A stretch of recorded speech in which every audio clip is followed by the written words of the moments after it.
Hey there guys, what is going on? We are back on the tier maker website, and that can only mean one thing. We are ranking something here today on the lovely tier list we have created. These are all of the SMGs in Cold War Season 5 Reloaded. There's a lot of good weapons in this game at the moment. The meta has been shaken up a little bit of the most recent balance patch. Some weapons that were bad are now really good, and some weapons that were absolutely broken are now a little bit worse, which is always good. You love to see new weapons change in this game, like the meta shift all the time is actually very good for the game. Really means we can just focus on new things all the time, which is actually very exciting. Just before we do get into talking about the tier explanations here, make sure you do hit that subscribe button with those notifications turned on. I do very much appreciate it, and it really does help me out. Every day I see our little community grow is absolutely amazing. So again, thank you very much for hitting that subscribe button if you do take the time to do so. So our tier explanations here are the bottom here. We've got the NAR tier. These are guns that you do not want to use in this game, guns that are absolutely terrible. Situational tier are weapons that really do only excel at certain situations. Viable tier is, of course, weapons that are basically middle of the road. Weapons that are definitely usable in terms of getting those kills, getting the job done, having a decent time in this game, but are definitely not the top tip of the meta. Then we do have meta kind of. These are slightly below the top of the meta. Weapons that do still have flaws, but are very powerful in their own right. And then we have the top tier, which is the meta. These are very good weapons in this game. Weapons that are basically tip top, man. These are weapons that you should be using pretty much all the time. So starting us off here, we do have the AK-74U. Now, a lot of you probably know where this is going to go on this list, and it's been pretty much in the same spot all the time. It does feature a basically 150 millisecond TTK at about 10 meters, 10-12 meters or so if you are getting that 3-shot kill,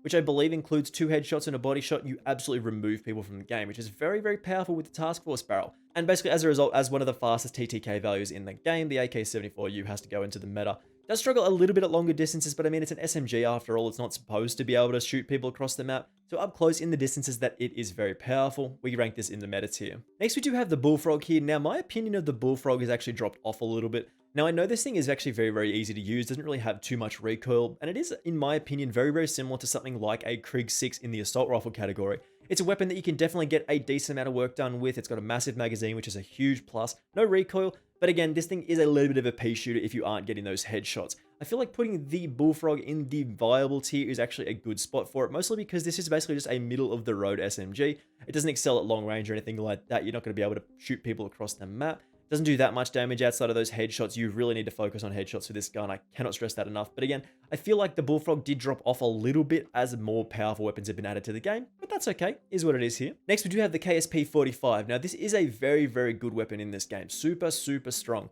But because it is a burst SMG, people don't tend to gravitate towards these kind of weapons regardless of how strong they are. The fact that you can get a one burst kill with this thing out to about 15-20 meters or so actually makes this a very good weapon in this game. But because it is a burst weapon, you do have to hit all of the shots in that burst to get that one burst kill, of course, making it a little bit trickier to use than something that's just fully automatic delete people who are up close.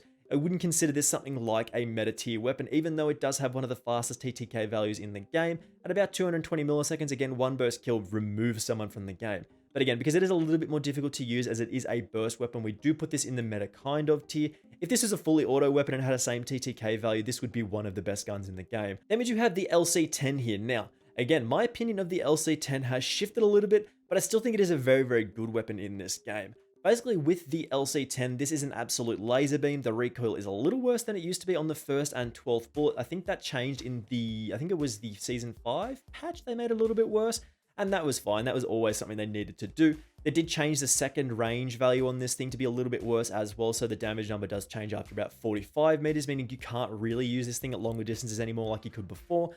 But I still feel like this is a good weapon in this game. The TTK value is a little worse than some of the other SMGs, so I feel like the LC-10 has dropped off a little bit. We're going to put this in the meta kind of tier, which is a little controversial as it is still a very good thing in this game. But I mean, when you talk about SMGs, you want to delete people up close, and the LC-10 doesn't really do that anymore. It's slightly slower than some of the more meta tier weapons. Now, the MAC-10 is a very interesting weapon on this list. It would normally be in the situational tier as it does absolutely excel up close at a very fast TTK value. I think it's about 280 milliseconds out to, I think, 10-15 meters or so.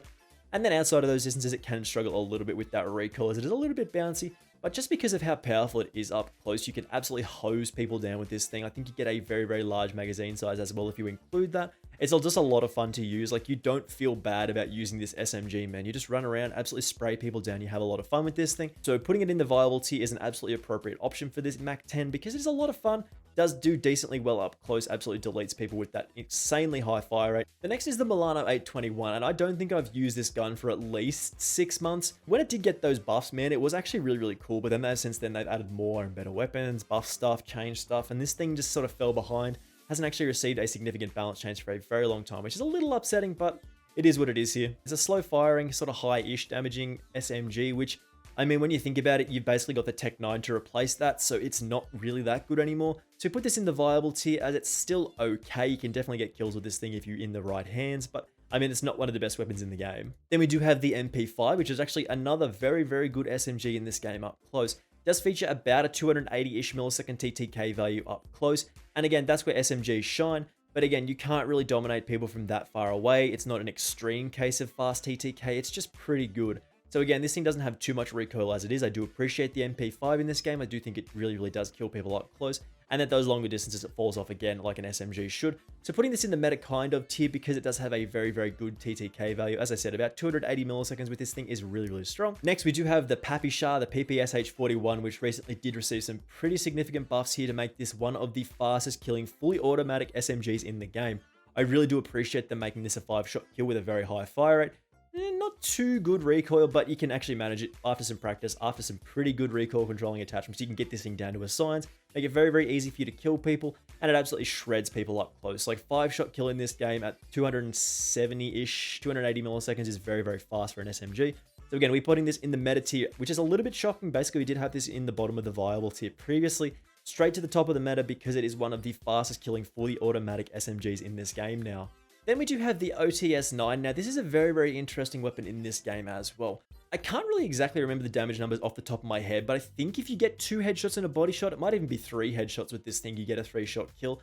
Can't remember the number off the top of my head, but I don't really use the OTS-9 anymore. Ever since the Tech 9 did come out, they were just like, yeah, this thing's just better in pretty much every way. Don't really use the OTS-9, just use the Tech 9 instead. I still feature a very fast TTK though. As I said, if you get that 3-shot kill, you absolutely remove people from the map. It's very similar to the AK-74U in that regard, but I feel like putting it in the meta kind of tier just because it does kill people very quickly at that optimal zone. That 3-shot kill where possible is a very good weapon in this game. And then we do round this list off here with the Tech 9, which is the most recent addition to the game, of course. This thing did get nerfed recently to still have a 3-shot kill, but you do actually have to include that headshot now. So a headshot and 2 body shots actually still does get you a 3-shot kill here. The recoil on this thing is exactly the same as it used to be. It's still a little bouncy, but it's pretty easy to control. You don't actually have the second attachment option on the muzzle to actually control that recoil. So just keep that in mind. It can be a little bouncy, but with some practice, very easy weapon to use. If you're getting that 3-shot kill, you're getting 150 milliseconds, the exact same TTK value as you did previously before the nerf. I feel like when they brought this thing, we would have had to have added another tier. We would have had to have the broken tier, man, because this thing was absolutely disgusting. Even the burst fire thing on this is actually really good as well. Getting 1 burst is very similar to something like the KSP.